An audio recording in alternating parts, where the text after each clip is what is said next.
સુરતમાં આજે હું જ્યારે રોડ ઉપર પસાર થઈ રહ્યો હતો ત્યારે લગભગ 2 થી 3 ટ્રકો આખી માટીથી ભરેલી આવ્યા હેવી ડમ્પરો બેફામ રીતે ચલાવી જતા હતા અને ઉપરથી માટી પથ્થર વગેરે રોડ ઉપર પડતું હતું.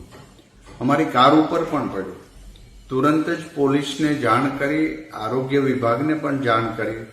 આખા સુરતના રસ્તાઓ પણ ખરાબ કરે છે અને બીજું 2 વ્હીલ લઈ જનારા પરિવારજનોની ઉપર એ પથ્થર પડે અથવા આંખમાં સતત ધૂળ પડે, રોડ ગંદા થાય.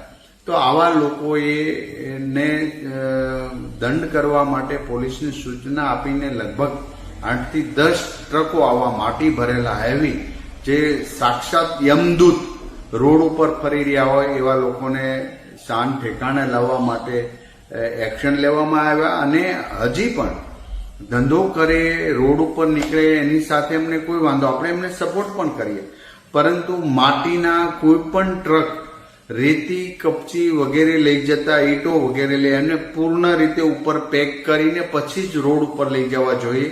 આ હંમેશના માટે ધ્યાન રાખવું જોઈએ અને જો ધ્યાન નહીં રાખે તો એમના ટ્રક વગેરે જપ્ત કરવામાં આવશે. કારણ કે 2 વ્હીલ ગાડી લઈ જનારા પરિવારજનોની કોઈ સેફટી આમાં હોતી નથી.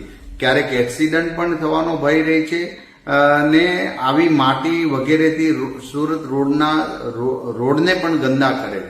માટે આજે આ એક્શન એમને સબક શીખવાડવા માટે, એમને સુધારવા માટે, નહીં સુધરો તો તમામ વ્યક્તિઓ પર આ પ્રકારના એક્શન લેવાશે એ ચોક્કસની વાત છે. માટે 200 થી 300 રૂપિયાના ખર્ચ માટે સુરત શહેરને ગંદુ બનાવવું, 2 વ્હીલર વાળા વ્યક્તિઓને આંખમાં ધૂળ પડે, માથામાં પથ્થર પડે, આવી નાની નાની જાનહાનિઓથી ક્યારેક એક્સિડન્ટ થઈને કોઈનો જીવ પણ જોખમમાં હોય છે. માટે આ સુધારા માટે આજે આ એક્શન લેવામાં આવ્યા છે. મને આશા છે કે તમામ લોકો પોતાની ટ્રક ઉપર માટી, ઈંટ, રેતી, કપચી વગેરે કરશે, એને પૂર્ણ ઢાંકીને પછી શહેરમાં પ્રવેશશે.